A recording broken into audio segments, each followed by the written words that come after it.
Welcome back to My Conscious Dad on your hometown station, AM 1220 KHTS. So we're here with Terry Lynn, and we're talking about authenticity, and I believe getting real is what you call it. Get real, absolutely. Why not? That's my question of the day. Why not? So right in the meat and potatoes of what I love about your contribution in the book, there's a part there where you said that you talked to a group of teenagers and really just sat down and probably got eye to eye with them and connected with them and asked them some powerful questions. And I'm sure you were a great listener and just listening into all the golden nuggets that they were sharing. And you wrote there that there was a common theme that they were sharing with you. And you said that they shared that it was that their parents and their adults that there were certain tangible things that kept coming up over and over again. Yes. And you listed them in bullet points, and I just love the powerful feedback that they gave you. Yes. One of them was that they shared that you asked them, how do you know that your parents are real and authentic? How would you know that? And one of them was that the adult was patient with them. That was one of the distinctions was if they're authentic and real, that they can have the time to sit there and listen to me and be focused and present and in the moment, and that they would be patient and listen to me all the way through. Yes, that way I have to tell you, that one got me, because with my A-type personality and speeding through and taking on all types of tasks in my life and my own goals, patience and tolerance is something that I work on daily. But when it became the number one thing out of these young people's mouths, and I thought, okay, what does that register? So if I'm being patient, then that means what? I trust you. How about that? I trust you because you're showing that I matter enough to you that you're going to stop and take your time. And at the very bottom of the list, one of the little nuggets that kind of connects to that is that I stop what I'm doing. Let's say I'm washing the dishes, and I am so guilty of this, you guys. Washing the dishes, when my daughter wants to say, oh, by the way, Mom, dance, I started this new dancing, and I would love you to know, and this is how it made me feel, and this and that. Then I look at her. Doggone it, that I stop, take your hands out of the suds for 2 seconds, and I look at her and I listen to her with all of who I am. Not that quick, like, oh yeah, cool.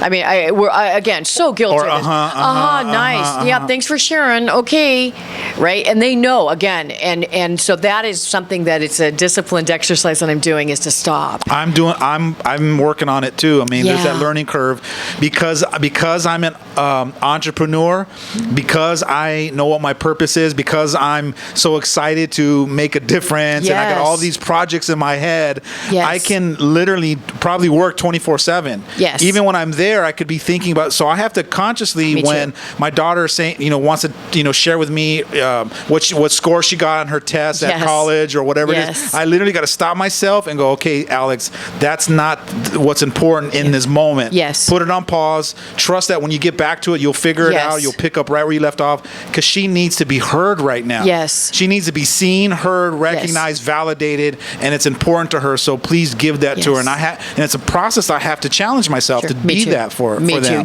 daily. So, and I think that the good listener has there's a couple parts to it, and I think one of them is not to process them. We have a lot of experience. Or try to fix what they're doing. That's part of being patient. Yes. Is trusting and being patient that in their process they will figure out whatever it is they need to figure out. Absolutely. And being patient enough to let that process unfold organically without me giving them 10,000 ideas of how to fix it or correct it for them. Right, absolutely. And I saw a quote recently and the message of the quote was this, and I thought, here I go again, another thing on my list to work on, right? You'd think I'd stop reading all this stuff. That encouragement and empowerment is so much more valuable and needed than correction. Then correction. I love it. Yeah, me too. And I thought, okay, how often do I correct? And when it really leans over, is criticize. Yeah, and I know we do it, and it's not because we don't love them. It's just, again, it's kind of that norm, and I don't want to be that. I want to be the type of mom that is saying, okay, so what do you think about that? Tell me what's working for you. Well, what's not working for you? Well, that's not working so well. So what's next? To be able to do that. What works? What doesn't? What next? It's an amazing model in everything. I was gonna say I think a lot of parents, because they're so focused on, course correcting and wanting to be in control, obviously for the sake of us as their kids, sometimes there are things that do really need to be course corrected, and we're going to ignore you. I'm being honest. We're going to ignore you because all the other things that you course corrected didn't need to be. That was just part of me growing up. That's powerful Gorgeous, feedback right Jasmine. there. Yeah, absolutely. It's almost like the boy that cried wolf. Yes. You jumped in and course corrected so many times that now Yes. you pulled that trump card out. It's doesn't have power anymore. Yes. And when I really need you to course correct me, I'm going to hear it like you're trying to control me or nag me or whatever it is. That's Whatever a I made up. Yeah. Key, Jasmine, for sure. So really choosing those battles. And again, even course correcting, I think that can come from a place of empowerment. It's almost like, so here's some my thoughts about it. I want you to know that I feel you are absolutely equipped to handle all of this, and I know that you make good choices. As your mom, I've watched you. You make good choices, so go have at it. Then take a deep breath, and I hope they heard you, along the way. And that's great. Those are great to affirm your child rather than to try to fix it or course correct it, just to make the affirmations. But another key distinction that I teach a lot of the parents that I coach is ask them questions. Yes. Get great at asking open-ended questions, because a lot of times they'll say, Alex, what do I do? Because I've been so used to course correcting and managing the outcomes or giving them you should do this list and you should do that and giving them advice. Ask them open-ended questions. Yes. Now what are you going to do, son? How do you want to handle it? What's next? What does that mean for you? You have to get good. And we talk about all the time art forms. It's an art form you have to develop, which is asking open-ended questions to them. Yeah, it's true facilitation, and That's I tend to lean what I call I'm a facilitator because I do both. So but when I do ask, and again going back to that basic model, and that helped me learn a lot, is to say, so well, what did you notice worked?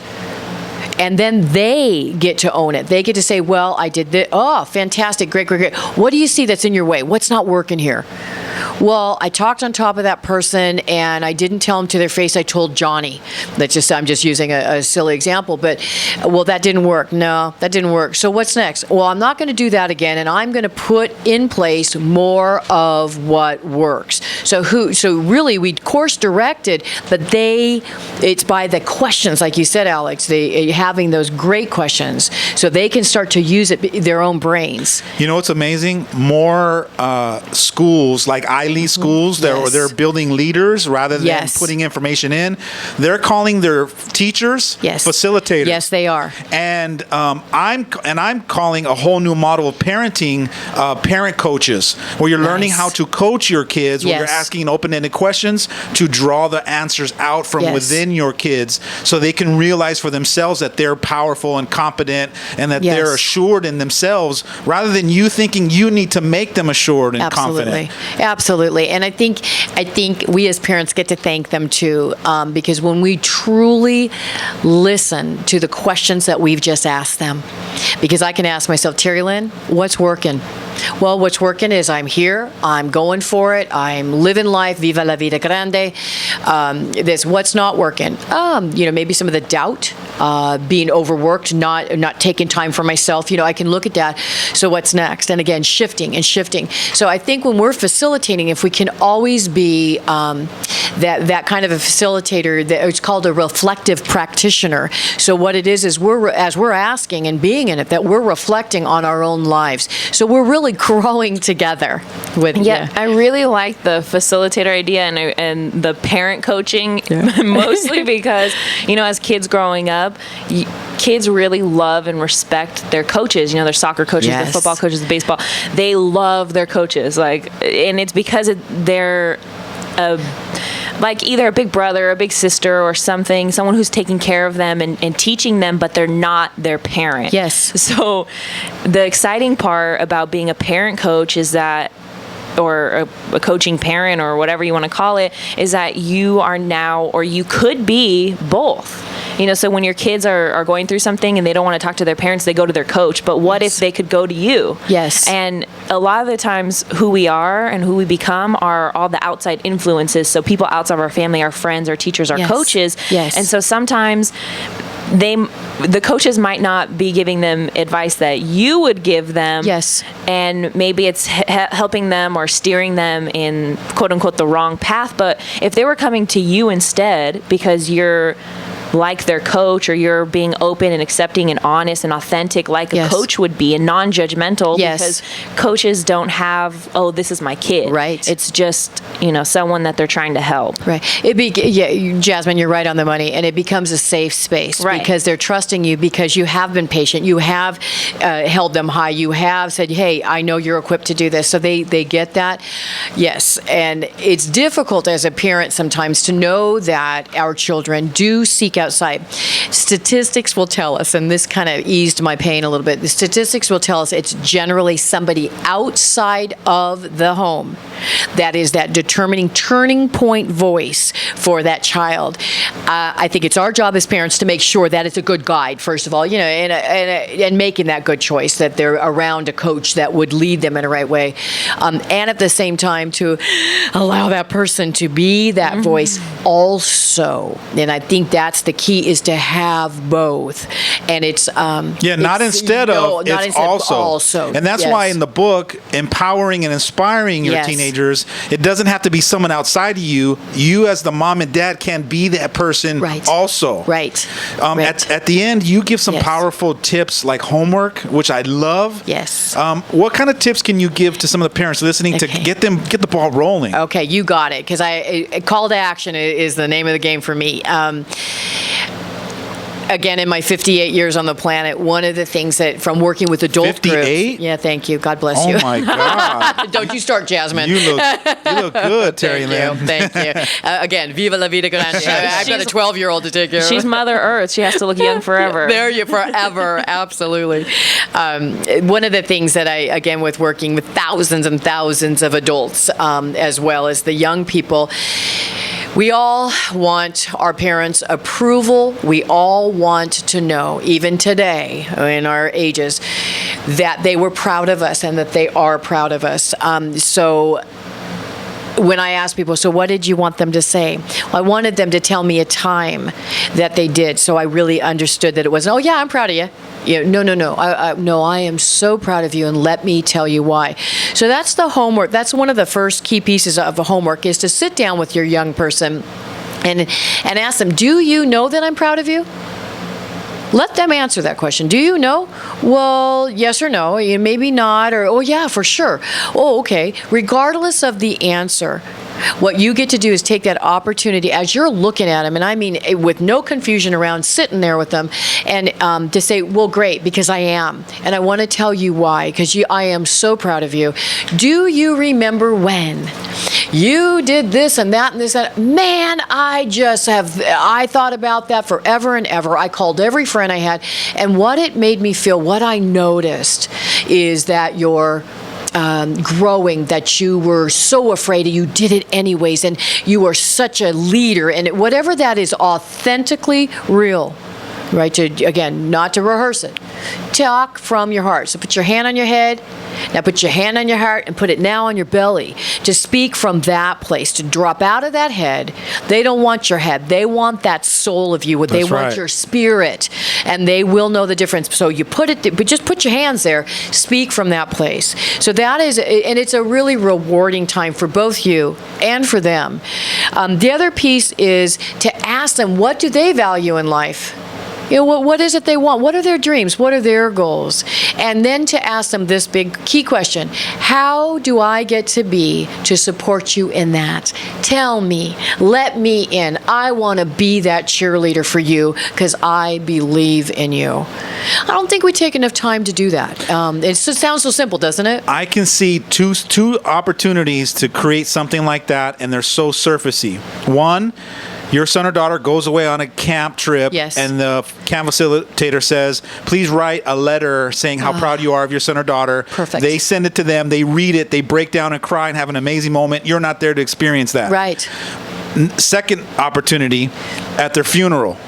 Yeah. Standing there saying how proud of them you were, how amazing they were, and they didn't get to see that, didn't get to experience that.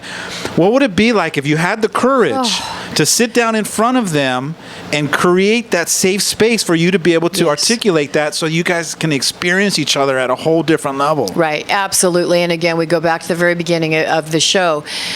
The time is now. Seize the moment. We don't get today back.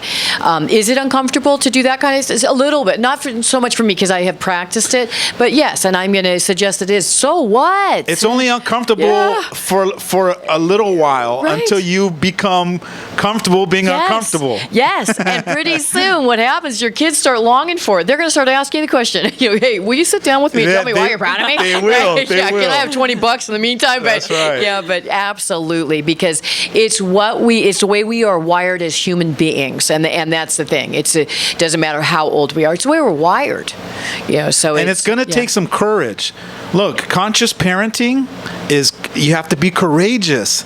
You got to be willing to take your courage and be and do some of the things that are extraordinary that average parents aren't doing. And I'm not saying one's better than the other. Right. All I'm saying is that there's an extraordinary experience you can have in your relationships with your kids that will cause certain results that other families and other kids and parents aren't experiencing. You just got to decide if it's worthy enough for you, if it's valuable enough for you. Absolutely. And the ending piece of the homework, which may be a nice way to flip it, and again, I'm going to leave it up to the listeners too.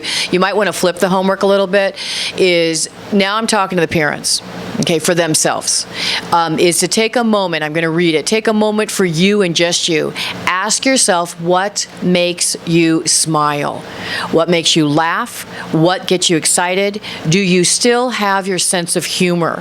What are the things you like to do that you may have forgotten about? Would you pick yourself as your best friend? I love that one every time I think it. I'm always dissecting that, right? What do you value? When you feel loved, who are you being? That you can feel that. Who are you being? Because there's a willingness there. What is it that you want in your life? To really look back at that. And are you living or are you just surviving? So, because the truth of it is, guys, is that we're modeling all the time and they don't miss anything. That's right. So if mommy's not smiling and mommy's not having a sense of humor and like, lighten up, really just saying, right? And to look at who's writing my rules for my life.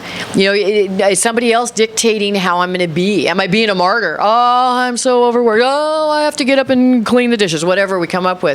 Am I in that? Because we get to have it all. We have children and they are our blessing and we get to have it all. So to really go back to that place. I really love that homework assignment, and I want to pick out some things that I want to speak on, but we have to go on a commercial break right now, so stay tuned for more of My Conscious Dad right here on your hometown station, AM 1220 KHTS. Welcome back to My Conscious Dad on your hometown station, AM 1220 Don't mind us, we're just dancing, having a little bit of fun, being our authentic selves. Getting real. Do you think of being your authentic self like being a kid again? Like just, just having fun, a little bit. Not caring what people think about you, right? No, a little bit, yeah. Just again, when I say get naked, just I think of an ice cream cone every time somebody, when I'm around kids. I just want to take the ice cream cone and just smear it all over my face, right? You guys are so distracting. I didn't even get to finish my intro. Oh, sorry. I was gonna say no. I'm just kidding. No, I wanted to go ahead and touch on your homework assignment. Yes. I like how you said something about would you want to be your best friend? Yes. I love that so much because I always think, would I want to be my sister? Like, would I want me as a sister? Would I want me as a daughter? Would I want me as a girlfriend? Would I want me as a best friend? Sure. And I think it'd be really cool if my parent were to tell me, hey, am I a good parent? Yes. I would want to be my parent, or try to get some feedback and think about what your parents did and how it could have been better, and then do it, and then be it. And so I really like that, and I think I've already kind of started to live by that, but I never had it in words, and I never really thought about it until you said it. But I really like that. That just hit me right now, thinking to myself, as a mom or dad, asking yourself, would I want me to be my own dad? Yes. And if not, what's missing in me that you would want to see? How would you want to feel? What do you need to bring to the party to cause a shift in that? Right. And I smile so big right now. I get so excited because there's always something next. You know what I'm saying? And I really, truly believe when you love somebody so much, and as we do our children, that we want to know, we want to explore that. We want to be better for you.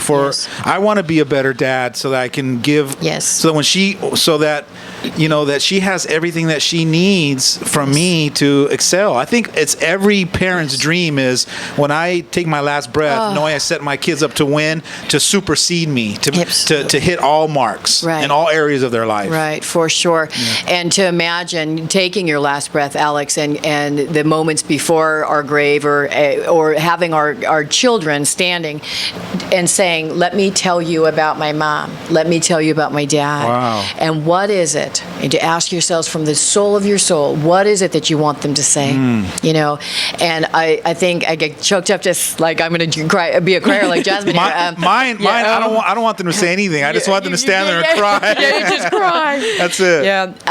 One of the things is that I didn't quit. No matter how hard it could have gotten, or maybe I didn't have the answers, but my mom did not quit.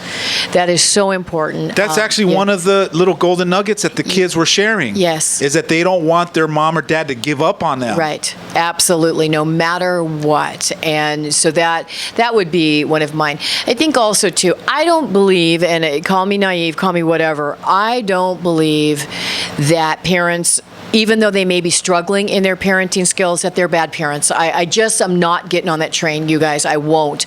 And so anybody listening, take a look at, just take this simple model, ask this question, what's working? I want you to focus on what you're doing well first. That's right. Just get yourself empowered and really grab that back.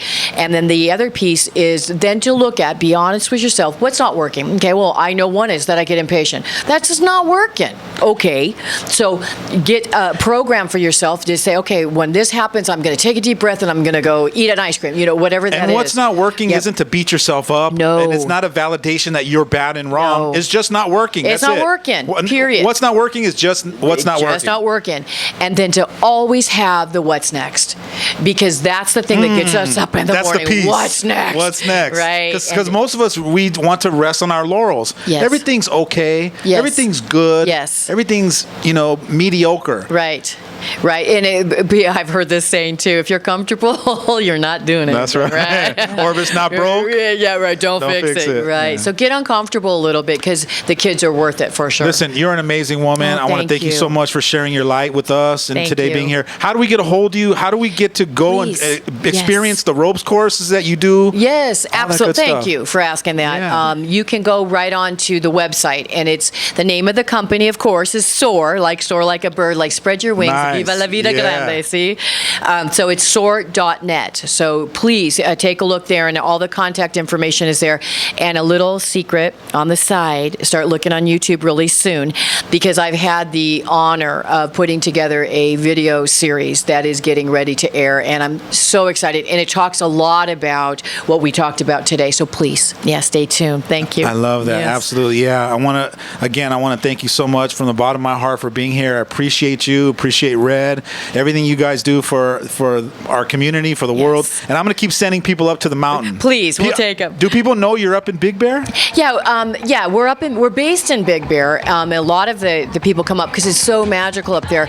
And to keep in mind, though, we do travel the United States. We have a course down in Long Beach. We have one in Brentwood, all over the place. So, please feel free if you have a group. We'd love to work with you. Sounds good. Thank you so much. Thank you so much for joining us today on My Conscious Dad with me, Jasmine Urbina, and my dad, Alex Urbina. We're here every Friday from 1 to 2 p.m. right here on your hometown station, AM 1220 KHTS.